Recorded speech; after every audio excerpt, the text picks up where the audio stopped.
আমি তো প্রার্থীদেরকে বলেছি, আপনারা কেউ পারলে আমার মতো করে বলেন যে আমরা 100% চুরি বন্ধ করব, আমরা ধর্ষণ বন্ধ করব, চাঁদাবাজি বন্ধ করব, খুন বন্ধ করব, রাজধানী বন্ধ করব, গরিবের ভাগ্য চুরি বন্ধ করব। পারলে এটা বলেন। এইটা কিন্তু একজনও বলতে পারে নাই, বলবেও না, বলতে পারবেও না। তার কারণ সহজ, তাদের কর্মীরা চলে চাঁদাবাজি করে আর নেতারা চলে দুর্নীতি করে।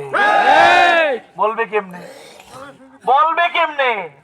কর্মীরা চাঁদাবাজি করে, পকেট মানি হাসিল করে, আর নেতারা এমপি মন্ত্রী হয়ে রাস্তা লুটে খায়, টয়লেট লুটে খায়, স্কুলের বাচ্চাদের বিস্কুটটা পর্যন্ত লুটে খায়। ঠিক কি না?